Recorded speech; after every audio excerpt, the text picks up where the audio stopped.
Bom dia, boa tarde, boa noite, não sei o horário que tu está assistindo, mas estamos começando mais um Rivotril, hoje com uma querida amiga, ontem até o dia, hoje é o dia da gravação, é dia 9 de março, ontem foi o Dia Internacional da Mulher, então hoje estou trazendo uma grande amiga, uma grande mulher, Natasha Okada, que é uma especialista, estrategista em branding pessoal, empresária no segmento da educação e busca, acima de tudo, ajudar o profissional independente a conquistar espaço no mercado usando o digital. Digital, exatamente. Natasha, seja muito bem-vinda. Obrigada pelo convite, é um prazer estar aqui. Tá, o prazer é todo meu. Eu quero que tu, iniciando assim, te apresente para o nosso público. Tu sabe que o Rivotril é eu, você... A gente estava conversando aqui antes de começar, vou olhar para a câmera, né? Isso. E você não tá aí, você não tá vendo, mas... Tem um pessoal, tem uma equipe aqui, a gente estava num quebra-gelo.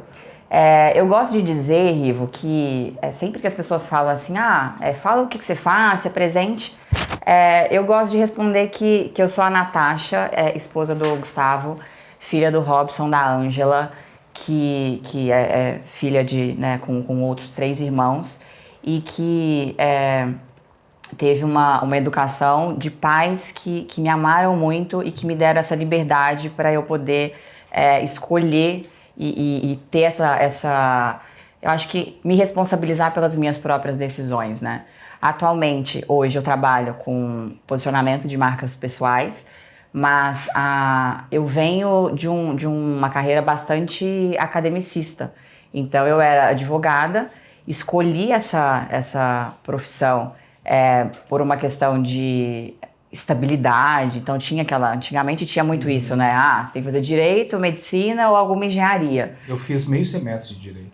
Meio, não aguentei. Você lembra dessa coisa? Sim. Mas não tinha essa coisa de, esses são os cursos que você vai ser alguém na vida e tal. E aí, por volta dos 13 anos, eu queria ser juíza de direito, assim, pus isso na cabeça e cheguei pra minha família e falei, quero ser juíza. Então, o que eu tenho que fazer? E você tem que fazer faculdade de Direito, depois os concursos. E houve um momento em que eu entendi que aquilo não era onde o meu talento ele aparecia mais. Eu acredito que a minha única coisa, como eu gosto de dizer, é desenvolver pessoas. Então, hoje, eu trabalho com posicionamento de marcas pessoais. Então, profissionais, empresários, empreendedores que querem se posicionar no digital para ser visto de uma forma... que realmente faça sentido, que faça jus à imagem que ele deseja passar e principalmente isso dentro desse contexto do digital, que é onde está realmente a atenção das pessoas hoje. E tu traduz a essência da pessoa para o digital. Exatamente. Sabe que eu trabalhei com branding também, né? Trabalhei com marcas, trabalhei com planejamento. Até o nosso primeiro Rivotril foi com o Arthur Bender, né? Sim. Que escreveu o livro Professor, grande amigo nosso. Grande amigo. Eu e a Natasha, para quem não sabe, fizemos parte de um grupo chamado Ecocem, que é um grupo que foi montado, um grupo de empresários que foi, né, nasceu do nosso querido Joel J.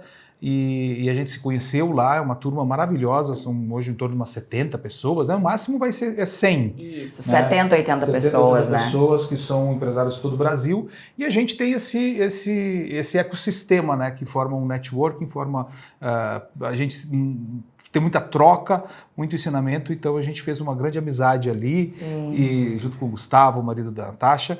E eu queria saber um pouquinho, Natasha, como é que foi essa transição? Tu já me contou, mas eu queria que tu contasse agora para os nossos telespectadores, para os nossos ouvintes no Spotify ou para os ouvintes do YouTube. Quem está vendo pelo Spotify pode ir para o YouTube assistir, que é legal.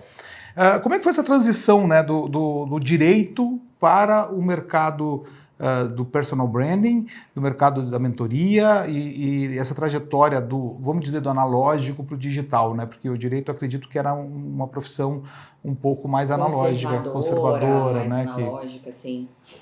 Eu gosto de contar um fato que quando eu tinha uns 15 anos, eu ganhei um aparelho celular do meu pai e eu lembro que eu fiquei muito encantada. Ali foi meu primeiro estalo para essa coisa da tecnologia. E quando eu estava saindo da faculdade, eu estava no último ano da faculdade de Direito, eu lembro que eu juntei um dinheirinho, comprei o iPhone e aí eu baixei o aplicativo do Instagram. E ali no aplicativo do Instagram, comecei, estava bem, acho que o Instagram começou... 15 anos tu já tinha Instagram? Na verdade, não. Com 15 anos eu ganhei esse... Quando eu tinha 15 anos, não tinha nem celular, né? Eu ganhei o aparelho com 15 anos, meu primeiro celular assim, e fiquei encantada. E aí depois, alguns anos mais tarde, eu acho que eu tava ali com uns 21, 22 anos, no último ano da faculdade, o Instagram tinha acabado de chegar no Brasil, então tava começando, assim, influenciadoras como a Gabriela Pugliese tinham 50 mil seguidores. Então era bem... Quem tava ali nesse momento, a gente brinca que era mato, assim. E ali eu comecei a ver que eu gostava muito dessa troca, de poder criar conteúdo, de poder ter essa troca com aquelas pessoas. Mas eu estava ainda naquele momento eu tinha acabado de me formar em Direito, como eu disse, eu escolhi essa profissão já imaginando essa carreira né, como juíza de Direito. Então eu saí da casa dos meus pais com 17 anos, me mudei de cidade, e aí eu passei no vestibular para administração primeiro. Então eu fazia administração, porque 6 meses depois passei para direito, e aí eu fazia administração à noite e faculdade de direito pela manhã. E aí durante 2 anos eu fui levando essas duas faculdades, até que eu falei, cara, eu preciso dessa parte prática. E tranquei a administração e fiquei no direito, agora atuando também, trabalhando, né, estagiando com juízes, promotores, procuradores. E ali, naquele momento, quando eu comecei essa parte prática mesmo de advogar não era nem advogar, né, mas de participar das audiências como estagiária ainda, ali eu comecei a vislumbrar que talvez aquilo que eu imaginasse, que eu seria aquela operadora do direito e exerceria a justiça social, ali eu comecei a ver que, de repente, na prática, não era o que eu tinha imaginado há uns anos atrás, quando eu escolhi a faculdade. Mas eu não aceitava, então eu falava, já tô aqui, já estava no final da faculdade também, quando vinha esse pensamento eu falava, não tem como, agora os últimos 10 anos da minha vida eu planejei isso. Até que, e aí fiz todo né, tudo o pacote completo, então prova da OAB, fui aprovada no exame da ordem 1 ano antes de me formar, e aí colograu, aquela coisa toda, e comecei a estudar para concurso e advogar. E nesse momento foi quando eu comecei no Instagram, e eu lembro que existia muito esse preconceito ainda de profissionais, né, de carreiras mais academicistas, mais conservadoras, estarem no digital, então atraírem também clientes utilizando ali as mídias digitais. Então eu lembro que eu chegava nas audiências e eu não contava para ninguém, então nenhum advogado, nenhum colega meu sabia. Era como se fosse uma coisa meio paralela. Então eu tinha ali a minha vida de advogada, ia lá fazer as audiências, mas ninguém sabia ali na cidade que eu morava na época. Qual cidade era? Era Goiás, Catalão, Goiás. Tu é eu saí de Uberlândia. Não, eu sou mineira. Mineira. Eu fiz faculdade na Federal de Uberlândia, eu nasci lá.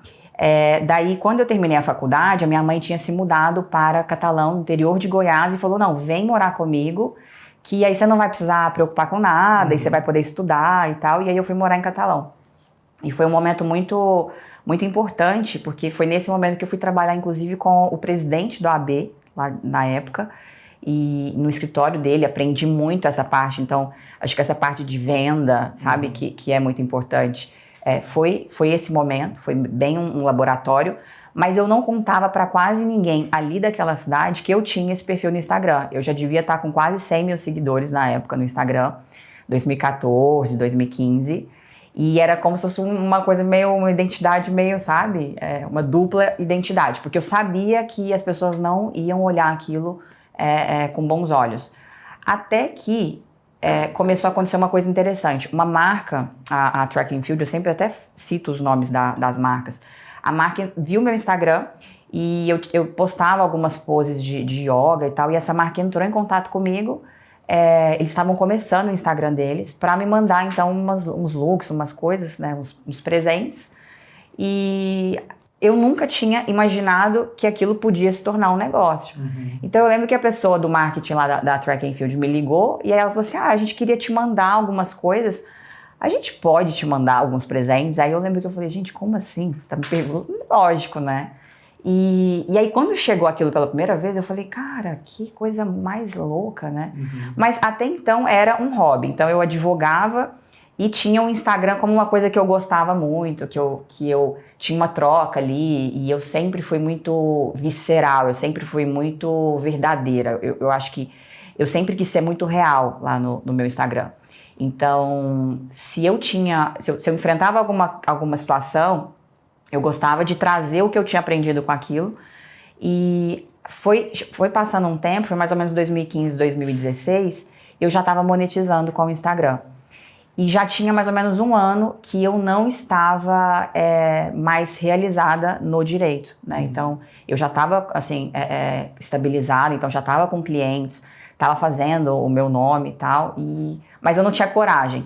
Até que o Instagram começou a dar certo e eu falei, gente, eu preciso arriscar. Mas eu não tinha coragem porque eu falava, minha família não vai aceitar, e eu já namorava o Gustavo, que hoje é meu marido, e eu falava, ele não vai lidar bem. Um dia eu liguei, tava numa crise existencial, assim, tava chorando. Eu falei, cara, eu vou ligar pra Dani, que é essa do marketing. Na época ela tava no marketing da Track and Field. Eu falei, eu acho que eu tô doida. Mas se uma pessoa falar pra mim que eu não tô doida, que eu posso dar esse passo e que pode ser que dê certo e dê muito certo, eu vou arriscar. E aí eu lembro que eu liguei pra ela morava aqui em São Paulo, e eu falei, Dani, eu acho que eu tô doida. Você acha que isso pode dar certo? Eu largar essa carreira que foi tão difícil, fiz numa federal, e a minha mãe adorava sair por aí falando, nossa, porque minha filha vai ser juíza. Então tinha essa coisa daquela expectativa daquela pessoa na família, que não sei o quê. E ela falou, Nath, você não tem filho, você já tá monetizando, e eu tinha uma reserva também de emergência, então essa parte eu acho que é sempre muito bom falar. Porque eu vejo as pessoas às vezes querendo empreender, e elas, eu tenho um sonho, e assim, a gente não pode se apegar simplesmente, eu tenho um sonho e pronto, vou largar o meu trabalho e as coisas vão dar certo. Não é dessa forma. Então eu fiz essa transição de forma muito pensada, mas eu tava no cagaço ainda ali no finalzinho, na hora mesmo de... E aí eu liguei pra ela falou assim, Nath, você não tem filho, você já tá monetizando, testa, né, larga o direito e fica um ano. Se não der certo, você volta. Então, na pior das hipóteses, o que você vai perder? Só que aí tem um detalhe. Eu tinha acabado de abrir o meu escritório. Então, eu já tinha saído desse escritório do presidente da OAB e tinha 2 meses que eu tinha alugado a sala, mobiliado a sala. Aí o meu pai ajudou, meu pai quis, né, toda a família quis participar, então um deu a mesa, o outro comprou não sei o quê, meu marido deu o ar-condicionado, aquela coisa. Eu falei, cara, como é que tô pagando a sala há 2 meses? Como é que eu chego agora pra minha família e falo que... E eu não conseguia, Rive, eu não conseguia, o escritório lá montado, eu não conseguia acordar e sair de casa. Eu ficava trabalhando em casa, porque eu falava, cara, por que eu tô fazendo isso com a minha vida? Sim. Começou a ficar assim, uma coisa insustentável. E aí, o que eu fiz? Eu cheguei para minha família, para o meu marido, e falei assim, olha, eu tô aqui para comunicar vocês que eu tomei uma decisão e eu não estou perguntando a opinião de vocês, até porque eu já sei qual é a opinião de vocês, eu sei que vocês não concordam, mas como eu sei que vocês me amam, eu gostaria que vocês me respeitassem na minha decisão e me apoiassem. E o apoio eu já sei que não é concordar, o apoio é não tentar me convencer a voltar atrás. E aí, o meu pai lidou super bem, eu achei que ele ia ficar meio... Mas ele lidou super bem, mas a minha mãe e o meu marido na época não lidaram muito bem, assim. Eu lembro que a minha mãe, minha filha, calma, isso fizeram uma macumba pra você, isso aí não tá certo, calma, não é assim. E o meu marido, cara, a gente morava em cidades diferentes, 3 meses ele me ligando, e ele me ligava e falava assim, você ficou sabendo aquele amigo seu lá da faculdade? Você sabe que ele passou num concurso para promotor? Aí eu sei, Gustavo. Então, mas como é que é a remuneração? É bom, né? Mas quanto que ganha nesse concurso? E aí um dia eu falei assim, amor, eu tomei minha decisão, se você me perguntar mais uma vez, se você me ligar para falar isso, para tentar me convencer, a gente não vai dar certo. E aí ele respeitou, ele entendeu. E aí, Rive, eu fiquei assim, cara, tomei a decisão na primeira semana feliz da vida, vou empreender no digital, meu Deus, vou viver do meu propósito, aquela alegria. Uma semana depois, eu acho que o sangue esfriou. O primeiro mês eu ficava assim, eu acordava e falava assim, por que deixaram eu fazer isso? Tipo, desesperada, assim, gente, eu acho que eu tava doida. Onde já se viu, realmente, e todo mundo falava, é uma moda, essa coisa do digital, porque a gente tá falando de 5 anos atrás, né? 6 anos atrás. Até que eu falo que foi Deus mesmo, assim, que foi uma coisa que para confirmar. eu tava dirigindo, assim, e aí eu recebi uma ligação e era de uma agência daqui de São Paulo e eles estavam fechando um trabalho para Olímpicos. Então eles precisavam de uma pessoa para... Eles estavam lançando um tênis, eles precisavam de uma pessoa para meio que ser embaixadora dessa campanha e tal. E aí ela me ligou, ela já me conhecia da Netshoes, que eu fazia uns trabalhos para Netshoes, e ela me ligou, Nath, tô aqui, eu tô com o seu nome aqui, eu quero muito você nessa campanha, e a gente precisa isso, o trabalho é isso, são essas fotos, a gente quer também, manda o orçamento do post no Instagram, mais as fotos, mais isso, mais aquilo. Mas quanto que é? Já vamos, não precisa mandar não, já fala aqui pra mim no telefone, vai ser mais fácil. E aí eu não sabia quanto cobrar, porque para mim era tão significativo pegar esse trabalho para uma marca conhecida naquele momento para mostrar para minha família que eu não estava tão doida assim, Sim. que eu pensava, se eu cobrar um valor muito alto, ela não vai querer fechar. Mas se eu cobrar baixo demais, eu preciso do dinheiro. Então eu fiquei naquela. E aí eu lembro que eu falei assim, cara, eu vou ser humilde, eu vou abrir o jogo com ela.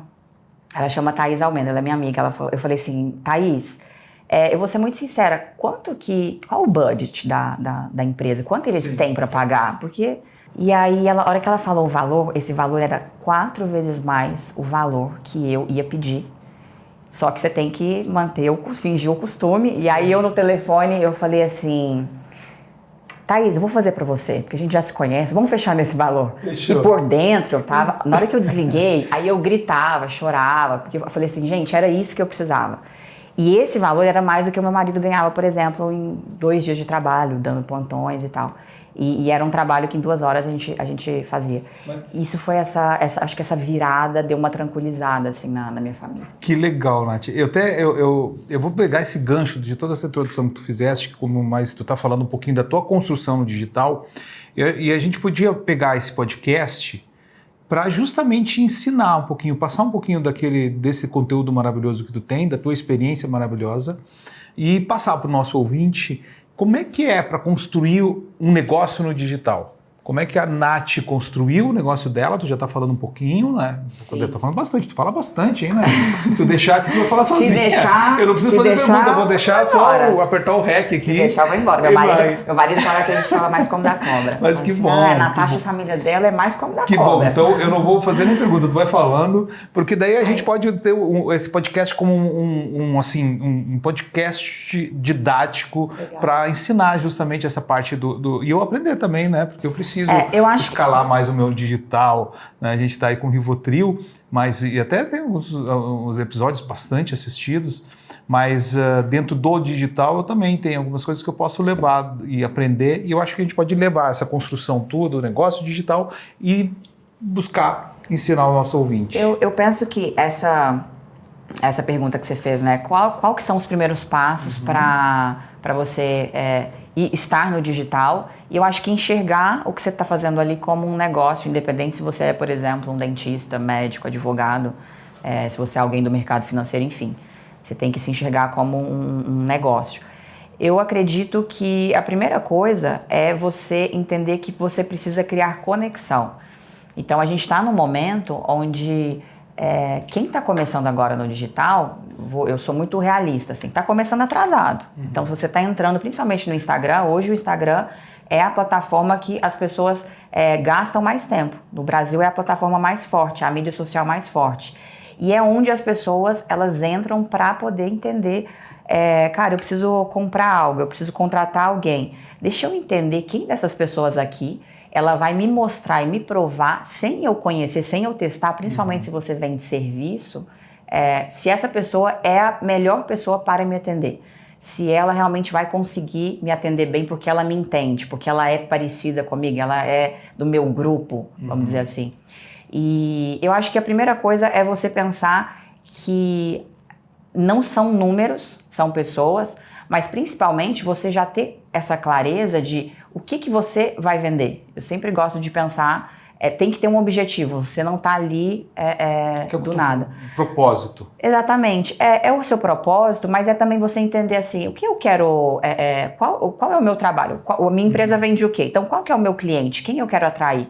Se você começa mais intencional desde o início, porque tem gente que tem, sei lá, 100 mil seguidores e não consegue monetizar, não consegue atrair clientes ali. E tem gente que tem 1000 seguidores e consegue atrair clientes. Acho que esse primeiro ponto de você entender, cara, eu preciso enxergar o meu Instagram como se fosse o marketing da minha empresa. Então, enxergar isso como um trabalho. E a partir daí, entender quem é esse cliente ideal, desenhou o seu cliente ideal, o conteúdo ele é sempre intencional, voltado para atrair essa pessoa que você quer vender, o que você tem para vender, seja produto, seja serviço. Eu vejo o Instagram, ou qualquer mídia, né, como um amplificador mesmo, daquilo que tu faz, daquilo que tu és. Né? Então, assim, a gente precisa trabalhar, e daí tu como especialista, eu até vou fazer um gancho para a próxima pergunta, como é que a Natasha ajuda o cliente dela, assim, na parte do marketing pessoal? A Nath faz o marketing pessoal ou ela explica como é que são as ferramentas e ela não tem como mudar muito aquilo que a pessoa é ou não? Ela já vai desde a essência, trabalha o marketing e após o trabalho do marketing ela usa as ferramentas, que hoje é o Instagram, mas amanhã pode ser alguma outra ferramenta. Muito boa sua pergunta. Eu acho que o começo de tudo tem que ser sempre pelo autoconhecimento, sempre entendendo quem é você, o que você acredita, quais são os seus valores, quais são a sua visão de mundo, o que você acredita que agrega para outras pessoas. Eu acho que se você começa sempre olhando para você, entendendo quem você é, quais são os seus talentos, olhando para o mercado. Eu gosto de fazer uma espécie de análise SWOT, só que agora não da empresa, né? Porque a marca pessoal nada mais é do que essa percepção que as pessoas têm de nós, é aquilo que é falado de nós quando a gente não está presente. O Jeff Bezos da Amazon fala isso, né? Que a marca pessoal é aquilo, o branding pessoal é o que falam de você quando você não está na sala. Então, é essa percepção intelectual, emocional, que as pessoas têm quando pensam em você. E aí a pergunta que eu falo que a gente começa por ela é: qual é essa percepção que você quer despertar nas pessoas? Quando alguém falar de você, quando algum cliente que já foi atendido por você, por exemplo, né, no seu caso, for falar de você, for te indicar para outro cliente, para um amigo, por exemplo, como ele te descreve? Quais são as palavras que ele te descreve? Quais são as emoções que ele pensar em você desperta a ponto dele converter esse outro amigo para ser seu cliente?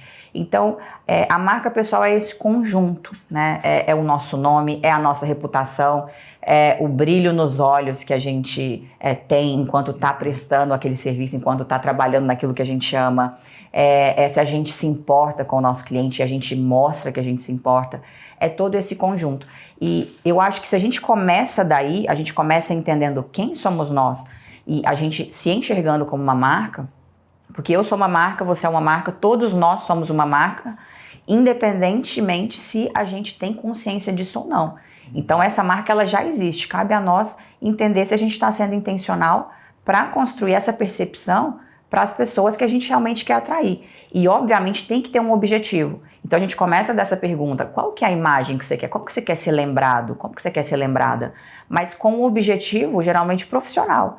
Então eu não conheço nenhum profissional hoje, por exemplo, que não queira ser visto como referência na sua área. Você não conhece alguém que, eu me dedico, eu fiz uma faculdade, ou eu nem fiz faculdade, sei lá, eu sou um empresário, e eu não quero ser visto como autoridade. Todos nós queremos ser vistos como alguém que é relevante no ecossistema, né, no mercado que a gente está inserido.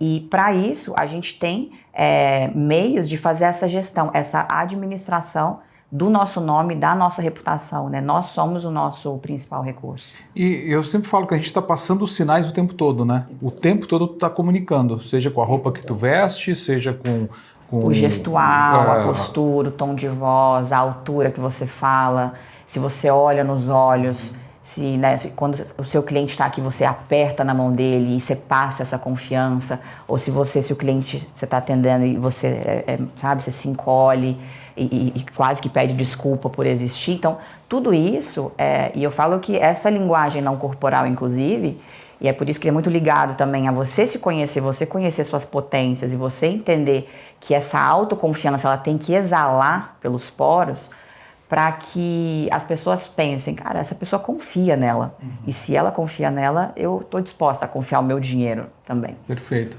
Não, eu sempre falo também, e para mim o indicador mais importante do escritório da Ativo Investimentos, né, o escritório da XP que eu criei e trabalho, é o NPS, que é o Net Promoter Score, que nada mais é, se a gente traduzir para os nossos ouvintes, o boca a boca, né? O falar de alguém, é o indicar alguém, né? O NPS é o quanto essa pessoa indicaria para outra pessoa. De 0 a 10, de 0 a 10 qual a nota, né? O quanto você indicaria, o quanto você para ficou amigos, satisfeito. familiares e tudo mais. Então eu sempre digo que, e não adianta, né? Quando alguém fala alguma coisa, se tu está indo no cinema e tá alguém vindo daquele filme, tu escutou, que ele diz, mas que filme ruim. Tu já pensa 2 vezes se tu vai ver aquele filme. Exatamente. Porque alguém falou isso, né? Muito forte, né? O detrator, vamos dizer assim, que é do NPS, é muito ruim isso. Então tu precisa atender sempre bem, porque daí tu vai ter indicações e tu precisa ser propositivo também, para pedir indicações muitas vezes para o teu cliente. E além disso que você está falando, eu acho legal colocar, para quem está nos ouvindo, que quem é o detrator? Às vezes a gente acha que é uma pessoa que essa pessoa ela é aquele cliente que sai falando mal, mas é um cliente malo, é um cliente isso, é um cliente aquilo. Muitas vezes é o cliente que, na verdade, ele não deveria ter sido atendido por você. E a nossa comunicação, porque a marca pessoal também, quando a gente, ela é anterior ao que a gente expõe ali nas redes sociais, né? Ela não é ela não é a rede social, a nossa marca pessoal é maior. Mas eu gosto de dizer que lá no seu Instagram, a sua comunicação ela precisa afastar o cliente que não é o cliente ideal, que não preenche os requisitos, justamente para evitar que você atraia pessoas que não têm fit com a sua empresa, que não têm fit com o serviço, a forma como você trabalha, para que você evite esse detrator. Sim. Que daí é tu criar justamente uma persona, um cliente ideal e buscar por esse cliente também. E ser autêntico para falar o que você acredita de verdade, de modo que quem se identifica vem como um imã e quem não se identifica você afasta pela comunicação. Essa pessoa, porque nem todo cliente é nosso cliente. Acho que isso é bom, é muito bom colocar, né?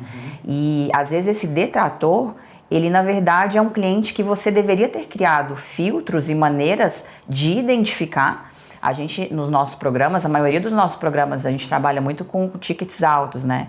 Então, a maioria dos nossos programas de mentoria, por exemplo, existe um processo seletivo e a gente tem meios de identificar, e caso a gente identifique que aquela pessoa não está no momento certo, a gente prefere não vender. Quem é o teu cliente hoje, Natasha? O nosso cliente ideal hoje, ele é principalmente aquela pessoa, ele pode ser um empresário, ele pode ser um profissional liberal. A gente tem um programa só para médicos, mas a gente não atende só médicos exclusivamente. Mas é aquela pessoa que já tem um resultado no offline e quer levar esse resultado, ela já é bem sucedida no offline, mas ela ainda não conseguiu se posicionar de forma estratégica para comunicar isso que ela já construiu no offline no online.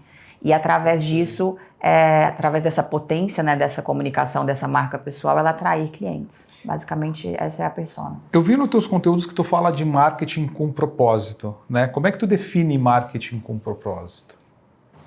Eu acredito muito que, eu acho que o propósito, a palavra propósito, ela ficou um pouco banalizada, um pouco gasta, né? Eu acho que ela tá meio, aquela palavra coach, e nada contra coaches, pelo contrário, conheço coaches maravilhosos, mas é uma palavra que ela realmente foi usada de forma equivocada e tá meio, parece que você começa a falar de propósito, parece que tá falando balela, né? Mas como é que eu enxergo isso? Eu acredito que todos nós, se a gente está aqui na Terra e a gente tem dons diferentes, talentos diferentes, isso não é por um acaso. Então, cada um tem um destino, tem um chamado. A gente está aqui para servir as pessoas. Basicamente, o nosso propósito é esse. Então, para simplificar essa coisa de, eu não sei qual é o meu propósito, para simplificar, o seu propósito é servir e servir com o que você faz de melhor, com o seu talento. Então, eu acredito que quando eu comecei a falar de marketing, eu percebia que quem vinha dessas carreiras mais conservadoras, né, advogados, médicos, engenheiros, enfim, existia uma imagem ruim sobre, mas eu vou ter que ficar me autopromovendo, sobre essa coisa da autopromoção como algo sendo algo negativo, como se aquela pessoa que é muito boa no que faz, ela não precisasse, então, comunicar isso. Então, se ela está lá falando dela, quer dizer que então ela não se garante. E naquele momento eu entendi que essas pessoas, elas acreditam que aquilo que elas fazem também é bom para o outro. E aí foi uma forma de trazer isso. Então, se você acessa aquilo que, e para mim, o propósito, ele é a conjunção, ele é a resposta de algumas perguntas. Na prática, para quem está nos ouvindo, né, algumas pistas aí do seu propósito. Primeira coisa, o que você faz muito bem? O que as pessoas falam para você que você faz muito bem? E geralmente, como pra gente é uma coisa natural, é inata, a gente já nasceu fazendo isso, a gente não acha que isso é grande coisa, né?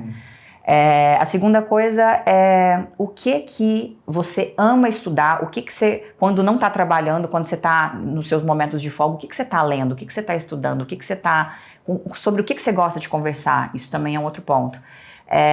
Terceiro, se você não estivesse mais aqui na Terra, o que as pessoas iam sentir falta? O que tem em você que você sabe que você poderia dar para o mundo?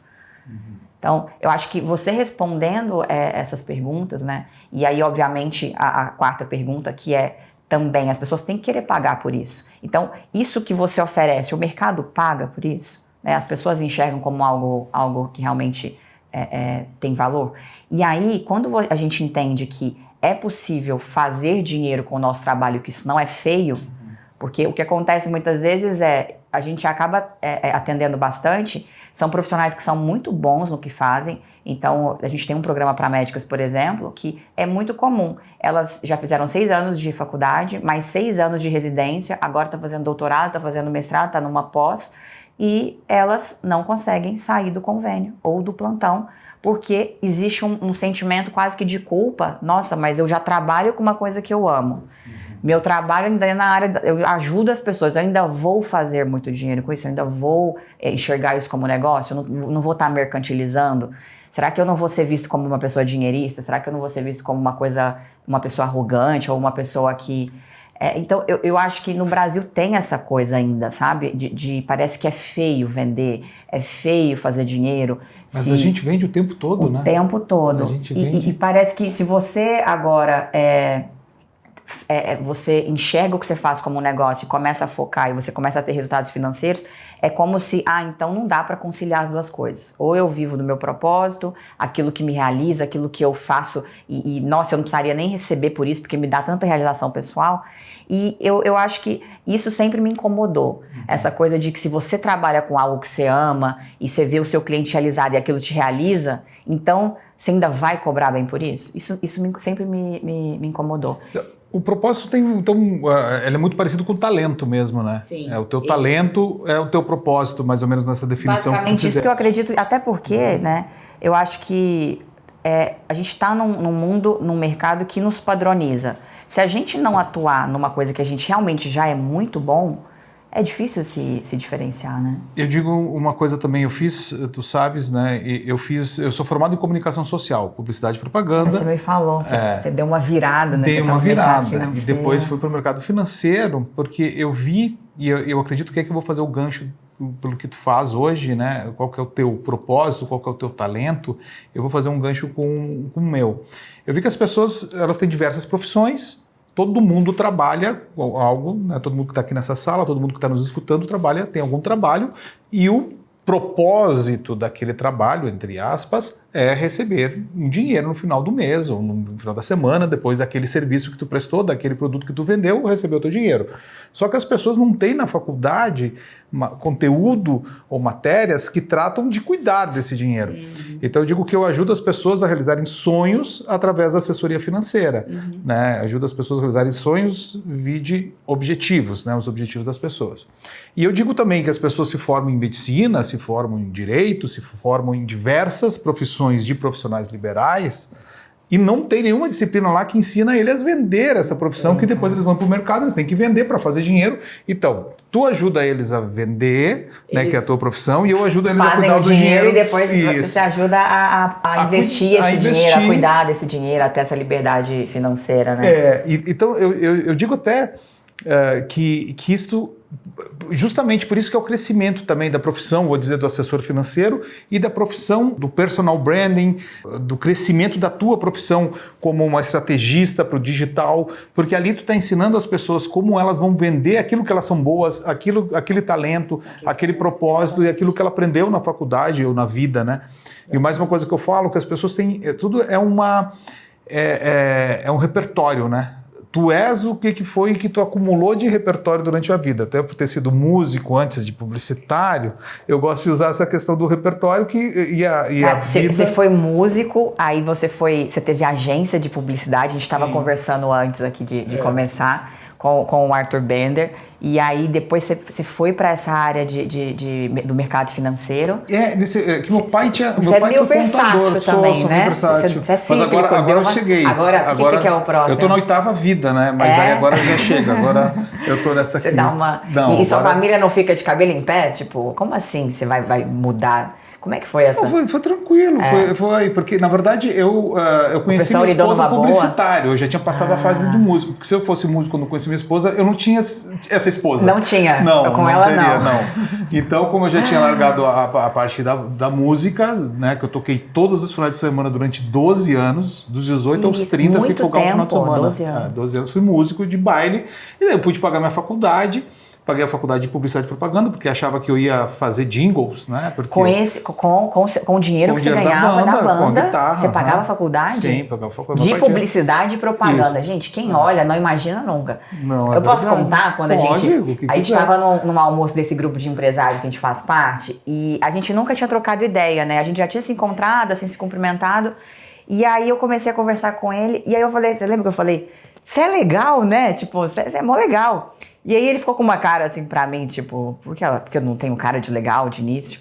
Mas eu acho que isso torna as pessoas mais, acho que imprevisíveis. E essa imprevisibilidade, você olha pra pessoa e fala assim, cara, mercado financeiro, você já põe ela num... É ruim esses estigmas, mas a gente já coloca a pessoa numa prateleira. Tá, você busca na sua cabeça outras pessoas. E eu acho isso muito bacana, né? Você teve várias vivências lá no grupo, você é o repertório, o animador lá da nossa rotina de... Mas ela tem grandes músicos lá também, tem o Joel que toca, tem o Pezinho. Eu toco lá, que eu tô ensaiando agora. Tem o Alisson que canta, tem o Tomoto que toca piano muito cara, bem, bem né? Tem uma turma ali que dá para fazer uma banda bem forte ali, né? Mas então assim, Natasha, o que eu acho legal e que daí eu vejo então que nós temos alguma coisa em comum, tu vê, né? Que é ajudar essas pessoas que têm esse propósito, né? Tu ajuda elas a vender o produto delas, a vender a imagem, vender o que elas têm e depois depois que elas já estão com aquele dinheiro, o que elas vão fazer até para... E eu falo porque eu sou a pessoa que... meu marido hoje que me ajuda muito nessa parte de investir e tal, porque eu não tenho esse tempo. Vamos conversar um pouquinho sobre isso aí, para ver se... Ele que me ajuda a investir. Eu pego o dinheiro e falo, toma. Mas a gente tem que entender um pouquinho, né? Eu sempre falo, porque todo mundo, a única coisa em comum que a gente tem nas profissões é que no final do mês a gente ganha um salário, seja pouco, seja muito, mas o mais importante é o quanto tu gasta, não o quanto tu ganha, né? Sim. Tu gastar dentro daquilo. Você fala muito disso, né? Falo sim. Meu marido também fala bastante. Isso tem. E de onde é que vem o teu mindset, assim, a tua paixão por vencer, a tua paixão pelo teu negócio, assim, para onde é que vem? Me fala um pouquinho como é que foi essa tua... Quando tu encontrou o teu propósito, o teu talento, como é que foi esse encontro? Sem romantizar nem um pouco, eu acredito que o sofrimento, ele é um ótimo professor. Ele traz coisas muito boas se a gente consegue ressignificar algumas coisas. Então, tem um fato que aconteceu. Eu tinha 5 anos, então nós somos 4 filhos e a gente estava voltando de uma viagem na praia, minha mãe estava dirigindo, meu pai dormindo do lado, chovendo muito, o carro aquaplanou e o carro foi saindo da pista, capotou e eu tinha ali de 5 para 6 anos. E o que aconteceu ali, Rivo? Eu lembro dessa cena como se fosse agora, assim. O meu irmão, ele teve fratura exposta e perfurou, as costelas quebraram, perfurou, aquela coisa de hemorragia interna. Então ele ficou entre a vida e a morte durante uns 15 dias na UTI, entre UTI, CTI, cirurgias. E os médicos acreditando que ele não ia se salvar. Os meus pais tiveram que vender tudo que eles tinham para poder pagar essas despesas e nós fomos morar de favor numa chácara lá em Uberlândia, que eu lembro que, eu tava lembrando, eu e meu pai estava rindo disso esses dias, né? Quando chovia, só não alagava o quarto dele e da minha mãe. Então a gente ia lá pro quarto dele, porque alagava tudo. E eu me lembro de olhar para aquela situação e pensar o seguinte, cara, como é que a vida vira desse jeito, sabe? E teve um dia, por conta desse acidente, da gente ter perdido tudo, e ter ido morar de favor, né, nessa chácara, eu lembro que um dia eu presenciei o meu pai falando para minha mãe que não tinha dinheiro para comprar comida pra gente naquele dia. Então assim, foi uma virada e aquilo me marcou. Então eu, 5, 6 anos, eu decidi que eu nunca mais iria passar por aquilo e não ia deixar minha família passar por aquilo. Então durante toda a minha vida, as minhas decisões, de certa forma, mesmo que de forma inconsciente, eu acredito que elas eram pautadas por não viver mais aquele momento muito difícil que a gente tinha vivido. Esse é o teu repertório, né, Natasha? Esse é uma das coisas assim que a gente traz. Por isso que eu digo que as pessoas, elas são o resultado daquilo que elas viveram, né? E já que tu trouxe essa questão da família, qual foi a influência dos teus pais justamente na tua formação? Quando eu penso nele, eu lembro de um cara que trabalhava de 12 a 14 horas por dia para sustentar 4 filhos e nunca reclamou. E tanto que eu brinco, o meu pai ele é japonês, né, de ascendência japonesa, e ele trabalhou no exército. Ele fez carreira no exército acho que uns 10 anos, então ele é muito disciplinado, é aquele cara assim bastante duro às vezes na forma ele era bastante exigente com a gente.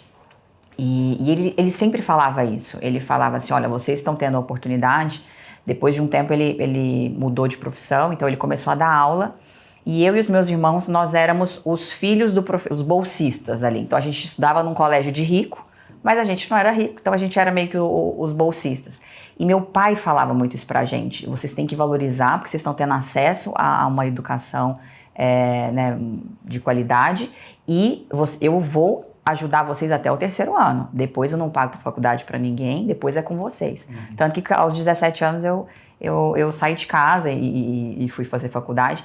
Meu pai, ele sempre teve essa coisa muito, muito da disciplina. Eu lembro que eu ligava, às vezes, e falava assim, nossa, pai, eu dormi 2 horas essa noite porque eu estava estudando para as provas.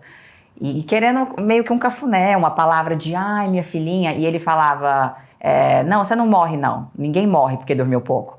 Então, meu pai tem essa coisa muito do trabalho duro, do foco, da determinação. Isso eu aprendi muito com ele. A minha mãe, eu gosto quando eu falo dela, eu vejo que ela passou muito pra gente essa coisa da fé. Então, nesse momento que aconteceu esse fato, do que eu tinha esses 5, 6 anos, foi um momento onde eu realmente comecei a duvidar. Sabe, se realmente Deus existia, se ele existia e meus pais tinham se convertido há uns anos antes, então assim, eles eram pessoas boas que serviam. Minha mãe, ela sabe, aquela pessoa que tira a roupa do corpo para dar para outra pessoa, então eles sempre foram muito pessoas que gostavam de servir os outros, de ajudar e tal. E eu falei, por que então isso aconteceu? Então, talvez, né, e a minha fé, que é muito forte, eu falo que a minha fé e a minha família hoje são as coisas mais importantes para mim, que vem antes do trabalho. Elas foram, eu acho que eu fui muito moldada tanto por essa criação, quanto por essas vivências. E só para complementar, eu escolhi o direito depois de uns anos, eu descobri que eu tinha escolhido a carreira de juíza, porque na época ali da infância para adolescência eu comecei a pensar, como é que eu posso ter liberdade financeira para nunca mais passar por isso? E aí alguém falou, se você passar no concurso de juíza, não te tiram, tá resolvido. E, ou é medicina, porque tinha essa coisa, né? Que era, você lembra disso? Ou era concurso ou era medicina. Você não quer passar perrengue financeiro, você tem que fazer uma das duas coisas. E por que hoje eu falo de propósito? Porque eu descobri que eu escolhi essa carreira baseada no medo, né? Então eu fui para a carreira de jurista, fiz a faculdade de Direito, estudava para isso, baseada no medo. E não é isso não é essa frequência que a gente tem que vibrar. Então, hoje eu acredito que toda essa bagagem, como você mesmo falou, a gente ter esse background, né, de você também vem dessa área mais criativa, você era artista, né, da música, depois foi para publicidade, e acho que por isso que vem que eu falei aquela vez, né, falei, cara, isso é mó legal, porque a gente não espera, né, não que a gente tem uma imagem, às vezes, de alguém do mercado financeiro mais certinho, assim, todo mais na sua e tal, e você é essa pessoa que onde você chega, você faz piada, você faz graça, você gosta de puxar uma... Me deu um insight agora, na verdade, porque se tu vai parar para pensar, todos nós somos do mercado financeiro. Porque todos nós... É verdade. Precisamos, né? O dinheiro é a moeda de troca para os nossos desejos. E é um tabu falar de dinheiro, né? Parece que fala de dinheiro, fica aquele clima, né? No Brasil existe essa coisa. Você sente que ainda existe isso? Sim, apesar de você estar nesse mercado, que para vocês talvez, não sei se você sente isso tão... Não, existe esse tabu, mas a gente tem que... Por isso que eu digo que eu acho que o dinheiro, o mercado financeiro, ele é simples. É uma troca que tu faz quando tu aplica um valor, tu tá emprestando dinheiro para um banco ou para o governo, ou comprando uma participação de uma ação numa empresa, que tu virou sócio daquela empresa, mas tu tá usando aquela ferramenta como uma troca. Tu tá trocando o teu investimento por juros que tu vai ganhar no futuro, na frente. E tu tem que guardar um pouco, né? Se tu guardar no mínimo 20% daquilo tudo que tu ganha, não importa o quanto tu ganha, tu consegue viver com 80%. Se tu passa perrengue com 100, o perrengue com 20% a mais ou a menos é o mesmo. Né? Tu vai passar mas só que se a pessoa não muda esse mindset, se ela não muda esse pensamento, ela vai sempre botar a culpa no quanto ela ganha. E a culpa está em quanto ela gasta. Ela vai gastar mais, se ela passa perrengue ganhando 5 mil por mês, ela daí gasta 6, quando ela ganhar 10, ela vai gastar 12. Vai passar, exatamente. Quando ela ganhar 20, ela vai gastar 24, e assim por diante. Então, o que precisa mudar é justamente o teu modo e o dinheiro nada mais é do que uma substituição do escambo. Lá atrás, quando tu trocava, eu crio porco. Muito boa essa analogia. Para quem planta arroz. E eu, sei lá, eu sou costureira, e aí a gente troca, né? Eu preciso do seu arroz, né? E aí nós vamos trocar. Isso não ia funcionar, tu não ia conseguir comprar tantas coisas. A economia, o mundo como existe hoje, ele não existiria se não tivesse inventado o tal do capital, do dinheiro.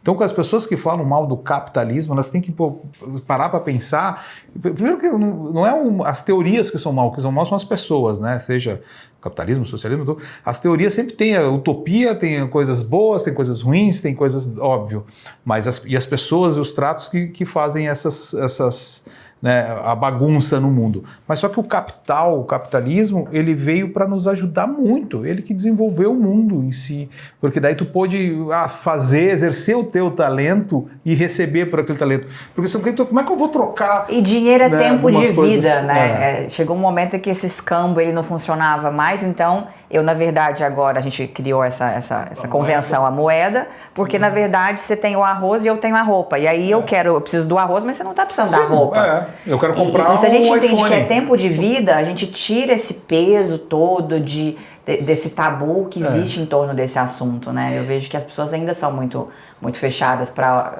esse assunto, sabe, de dinheiro e não deveriam, enriquecer. porque todo mundo precisa dele, né? Sim. Não é? Sim, e até porque é aquilo, né, Rivo? Se você faz muito bem o seu trabalho, se você é muito bom no que faz e você consegue isso de forma ética e lícita, você tem que fazer muito dinheiro mesmo. Claro. Você tem que enriquecer, sim. Porque é aí que você gera emprego. Se a sua avó fica doente e precisa ser internada no hospital, não é com amor, com abraço e com sorriso que você vai pagar isso. Né? Se seu filho quer fazer uma viagem, se ele quer, sei lá, estudar fora, se ele quer fazer uma festa de aniversário, é com dinheiro. Então eu acredito que tá mudando bastante. Eu acho que quanto mais a gente falar desse assunto e entender que existe uma coisa meio como se a pessoa que ela tem uma empresa, ela decidiu empreender, agora ela passou pro lado do mal, agora ela é um opressor, agora é uma pessoa que, sabe, tira vantagem. Então talvez isso venha até de uma cultura de termos sido colonizados por Portugal, então eles vinham aqui e trocavam, né, meio que enganavam os índios. ludibriavam e levavam todas as nossas riquezas para o Brasil, o ouro, e trocavam por espelhos. Então, existe essa coisa dessa cultura da gente olhar, às vezes, para alguém que está crescendo, que está se enriquecendo, que está fazendo muito dinheiro e achar que essa pessoa está tirando vantagem de alguém, ou que ela está fazendo isso de forma ilícita, alguma coisa tem. E isso, enquanto a gente estiver com essa mentalidade, né, você não vai conseguir. Porque a gente afasta aquilo que a gente repudia, que a gente odeia, que a gente não gosta. Sim, e o dinheiro, ele é, como a gente falou, ele é o que te troca, seja por momentos, seja por objetos, seja por sensações, por experiências e assim por diante, né? E voltando para, vamos dizer, para a construção daquele digital, daquilo que a Natasha faz hoje, como é que seria um Instagram perfeito? Qual as dicas que tu dá para os nossos ouvintes aqui para montar ou para passar esse talento, esse propósito via ferramenta Instagram, via ferramentas redes sociais ou alguma outra, né? Eu te falei, né? Utilizo mais o LinkedIn, né? Para prospecção, vamos dizer assim, de clientes, por uma questão mais do foco em si, do público, né? E por isso que são ferramentas, é que nem canal, né? Tu pode escolher, se tu vai fazer... Antigamente, quando eu tinha TV, o mídia de uma agência de publicidade tinha que escolher. Eu vou colocar na TV Globo, vou colocar no tal programa, em tal horário, porque naquele horário tem o meu público, né? Então, cada programa é a mesma coisa, eu digo, uma ferramenta, né? Ou outra. Sim. E eu acho que para o seu negócio, né, para o seu business, faz total sentido. O seu funil, ele está ali no LinkedIn. Falando especificamente sobre o Instagram, eu acredito que eu vou falar, as pessoas, até eu vou usar a sua fala, né? Você falou assim, como é que a gente pode ter um Instagram perfeito, um perfil perfeito ali no Instagram? E esse é o primeiro ponto. A gente não é perfeito. Então, às vezes eu entro nos perfis e eu vejo a pessoa querendo, ela muda até o jeito dela falar. Então, ela vai gravar stories, ela monta ali aquele jeito de falar. E, na realidade, quanto mais você tiver coragem de ser autêntico para mostrar... Natural. Para mostrar o que você é bom e o que você não é bom, o que você tem algumas inseguranças, algumas vulnerabilidades. Eu abro defeitos que eu tenho, eu abro com a minha audiência, obviamente as coisas que eu me sinto confortável para abrir, mas eu acho que a primeira coisa é você buscar essa autenticidade, que é o que vai te diferenciar. Porque se você focar só em produção de conteúdo, porque o que é o que todo mundo fala? Você tem que produzir conteúdo, você tem que postar um post por dia lá no feed, você tem que estar nos stories todos os dias, abre caixa de perguntas. Sim, mas tem milhares de pessoas fazendo isso. E se fazer só isso funcionasse, todo mundo estava conseguindo crescer no Instagram, atrair clientes por ali. Eu acredito que as pessoas se conectam muito com a verdade. E quanto mais a gente se conhece, e a gente sabe no que a gente é muito bom, quais são as nossas potencialidades, os nossos pontos fortes e quais são os nossos pontos de melhora, e a gente escolhe alguma ou outra coisa para ser intencional e mostrar, mais as pessoas se conectam. E o que vem de hoje é a conexão. Entendi. Você precisa se conectar, você precisa ser real e falar quem é você. Então, quem é você quando você está com seus amigos? Quem é você quando você está com a sua família? Isso é você. E tentar ser exatamente amplificar isso lá no Instagram. Porque eu como, vamos dizer, como consumidor do Instagram, como consumidor das mídias sociais, eu acabo vendo muitas vezes mais do mesmo. Parece tudo muito igual. É a mesma coisa que tu pegar um livro, pegar um marca-texto e marcar todo o livro, tu não marcou nada. E daí quando eu vou olhando assim, parece que eu estou vendo a mesma pessoa. Exatamente. Muitas vezes passando o dedinho ali, né? Parece que é tudo muito parecido.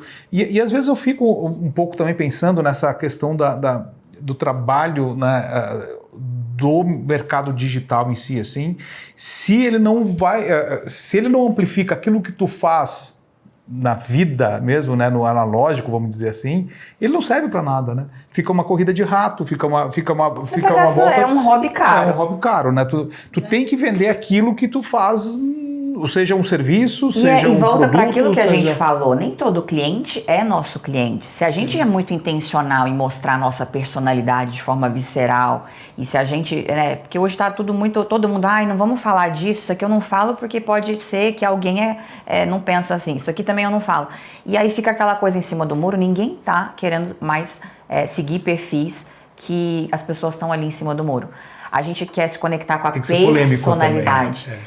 Eu não diria polêmico, né? Que acho que essa palavra, ela dá até... senão você buga a cabeça da galera e tem gente que fala, se for pra ser polêmico, eu nem estarei na rede social.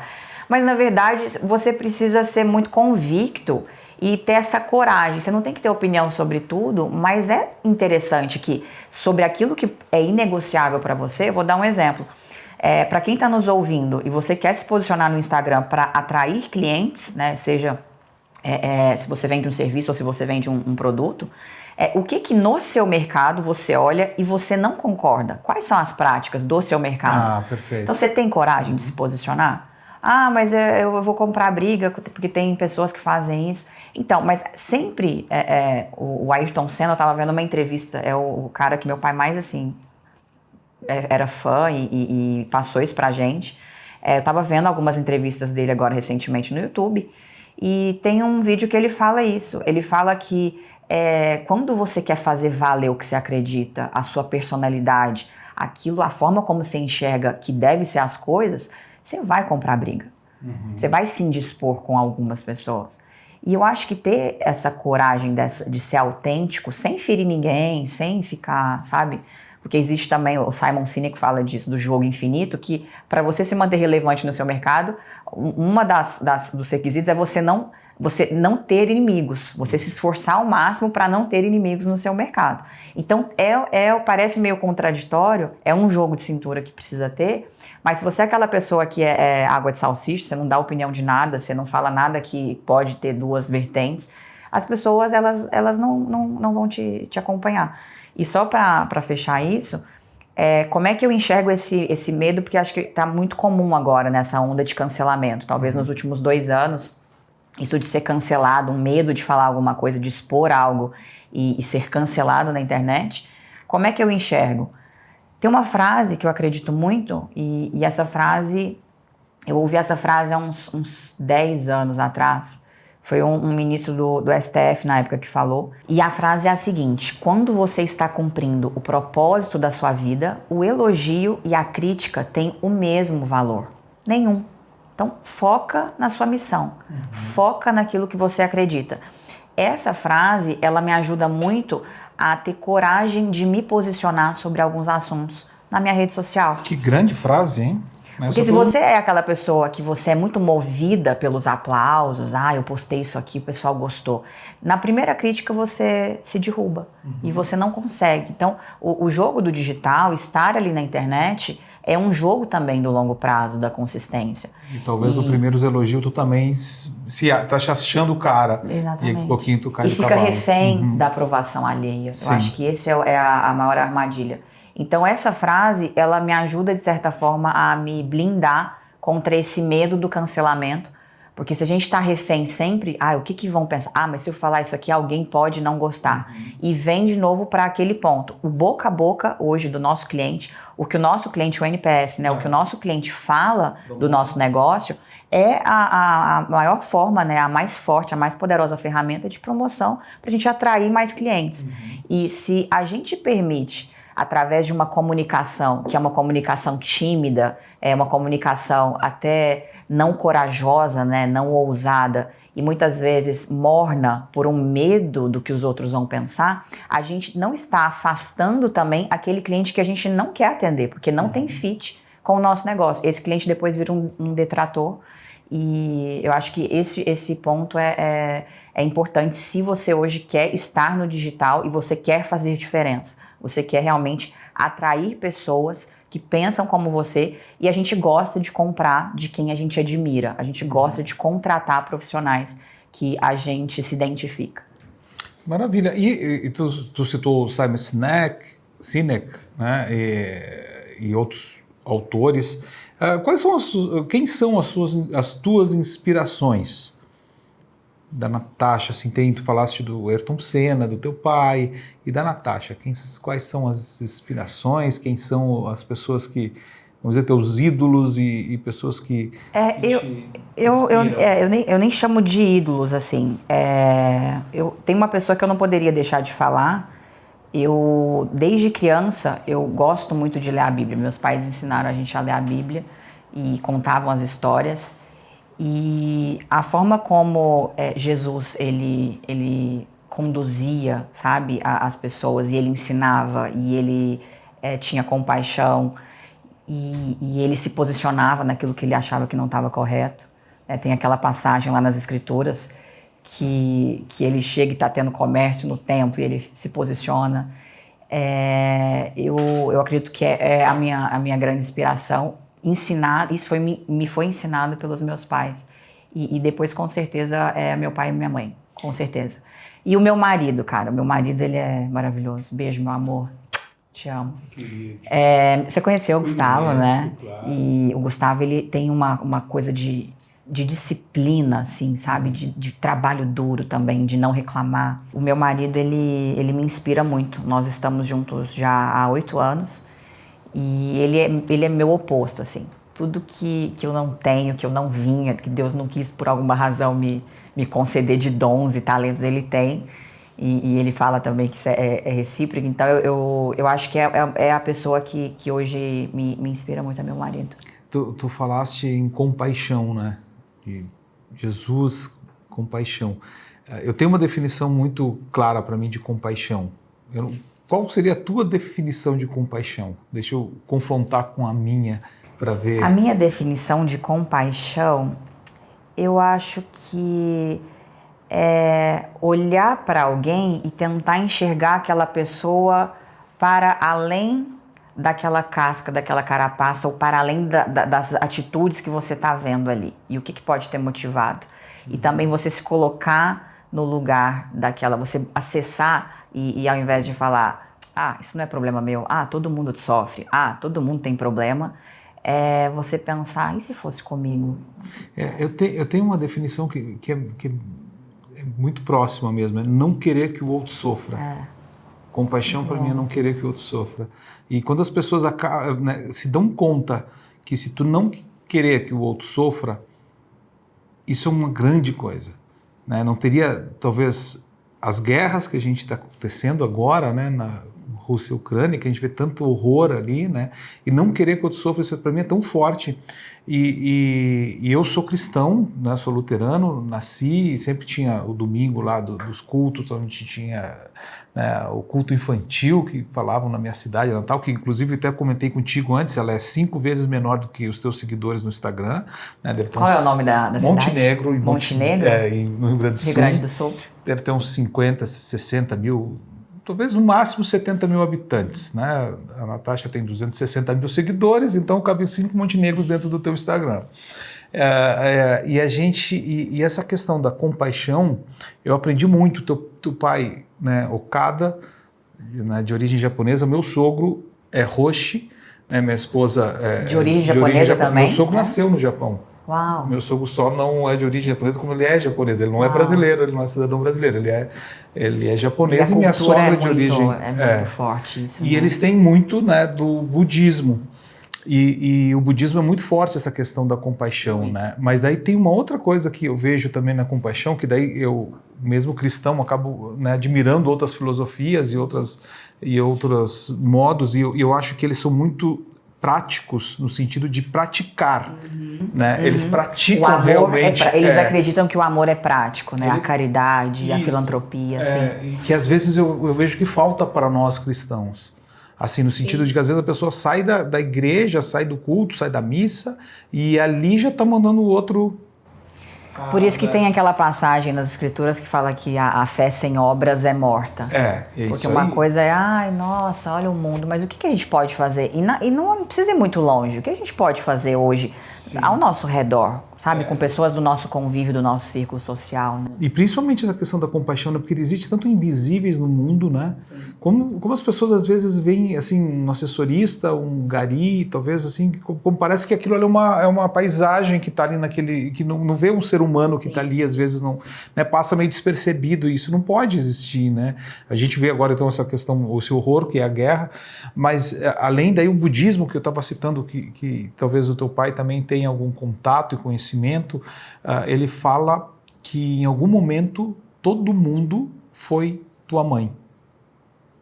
Ou em algum momento todo mundo foi teu pai, né? Porque eles acreditam na reencarnação, né?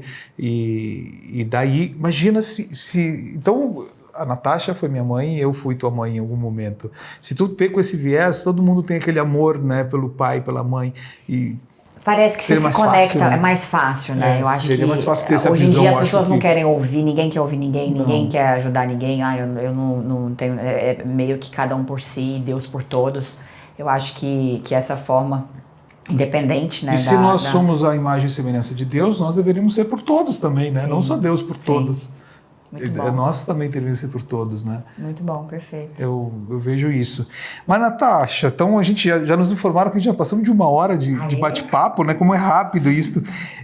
Eu sempre tenho uma pergunta, vamos tomar um gole de Rivotril aqui, que está nessa caneca, o pessoal não sabe, né? Mas aqui é Rivotril para nos deixar bem loucos ou desloucos. Água com gás, né? Não é... Não pode falar isso? Pode, é água com gás o Rivotril aqui, água não é batizada. Mas eu sempre tenho a pergunta que é a pergunta Rivotril, tá? Que é uma pergunta simples, mas que tem a ver com o meu negócio também, que é investimentos, né? Para Natasha Okada, qual o melhor investimento que uma pessoa poderia fazer? Essa pergunta é no mercado financeiro ou é uma pergunta... É uma pergunta, a pessoa responde como quiser. Cara, para mim o melhor investimento que você pode fazer é em conhecimento.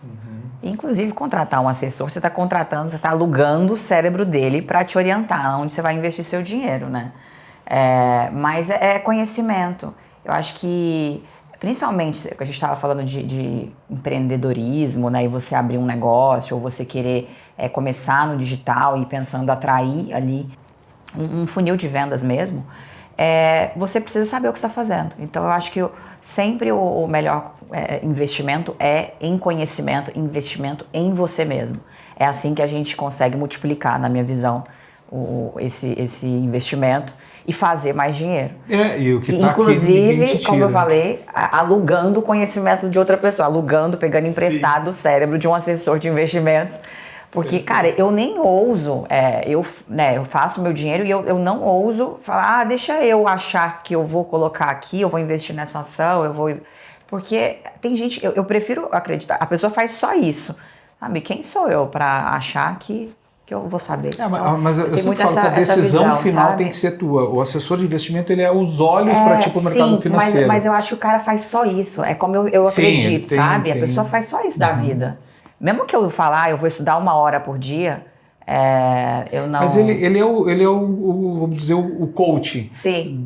Ele orienta, dos clientes. Né? Ele entende o perfil também, se a pessoa tem um perfil mais de risco, tem que entender o perfil, os objetivos. Um investidor mais conservador. Perfeito, esse é o moderado. Nosso trabalho. Fiz esses dias lá o perfil. O perfil, moderado. Mas é isso que é importante. Eu sou muito tomadora de risco no meu negócio, mas acho que no meu negócio eu sou muito all-in, assim, na minha empresa, mas acho que eu estou bem para moderado, conservador nos investimentos, assim, eu não e sou como muito... Vamos aproveitar então, pegar esse gancho, como é que a Natasha cuida dos seus investimentos? Cara, a gente tem o nosso assessor, mas é o meu marido, eu falo que ele é meu assessor, porque tem o assessor, mas é o meu marido. Eu penso assim, a gente tem que focar no que a gente é muito bom. E eu prefiro estudar, a gente tem 24 horas só, então sendo muito sincera, podia pagar aqui eu invisto meu dinheiro, eu entro lá na minha carteira. Não, eu falo assim, amor, quero, tem esse valor aqui esse mês, me ajuda aqui. Eu fico ali do lado dele, mas é ele que vai escolhendo as empresas que a gente vai investir, renda fixa, aqui as ações e tal. Ele o maridão. Tudo bem diversificado. Gustavo que cuida. Ele que cuida. Tem um assessor que orienta, mas é ele que... Ele é meu... Eu deixo isso pra ele, porque ele gosta do assunto e ele estuda muito. Ele ama estudar sobre esse assunto.